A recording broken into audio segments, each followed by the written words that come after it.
I'm here in Belfast at the Laganside Courts. I think I pronounced that correctly. I'm here with PIers Corbyn, who wants to have a few words about the judgment that he just travelled from London to listen to. Yes, well, I attended the final appeal of my case concerning assembly of more than 15 people when we were resisting the COVID restrictions back on the 1st of November 2020. I lost the case, or rather they made me lose the case, perhaps predictably, but there were some important points the judge made. First of all, we'd argued that the Ziegler judgment, which covers many of these cases, required proof that somebody had actually been injured by my non-social distancing, if I did indeed non-social distance. And he said that that wasn't what we had to prove. The Ziegler judgment only required that there had been an assessment of whether or not there had been damage. So potential harm. Yes, that's right.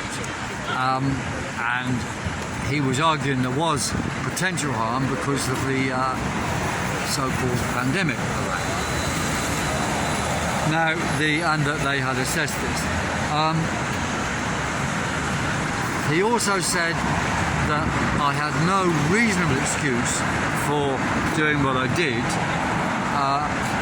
although he did accept that the scientific basis of what they were doing and putting forward did have actually substantial arguments against it, and he had in fact read them.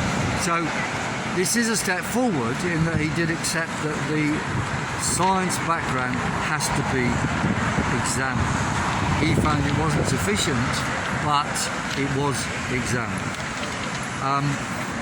And he also said that although in the demonstration I was speaking separately from the other people because it was raining and therefore the social distancing didn't come, he said that there was a crowd in a melee afterwards whereby I was mixing with people and therefore was an assembly of more than 15. Now, of course, to me, that would be a reasonable excuse because lots of people were mixing with each other. However, he added that in as an afterthought, if you like, because the health regulations saying we shouldn't be grouping together. So that's it. Not surprising. Some headway, and I do want to thank people for their ongoing support. And thank you, Piers. Well, thank you. And I was also up here supporting Anne's case, which is very important, and we will press on everywhere in the United Kingdom supporting her case.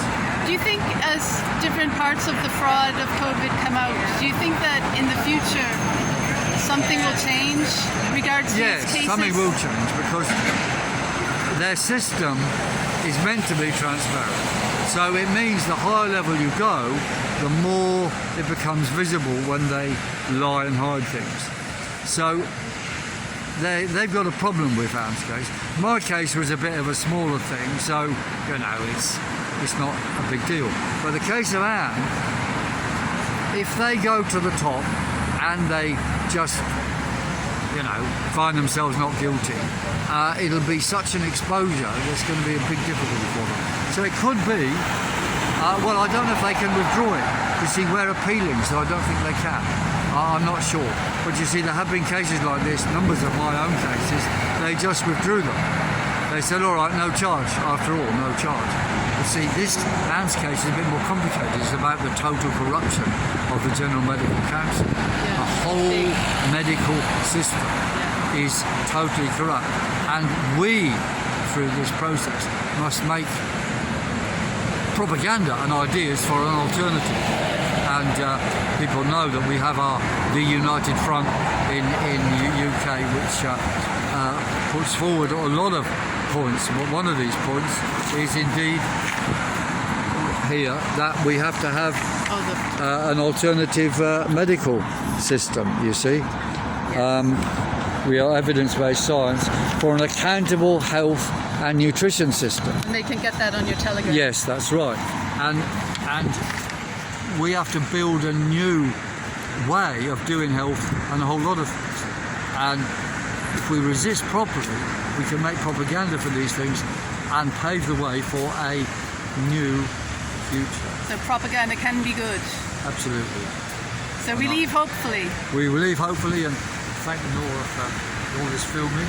And resist, defy, do not comply.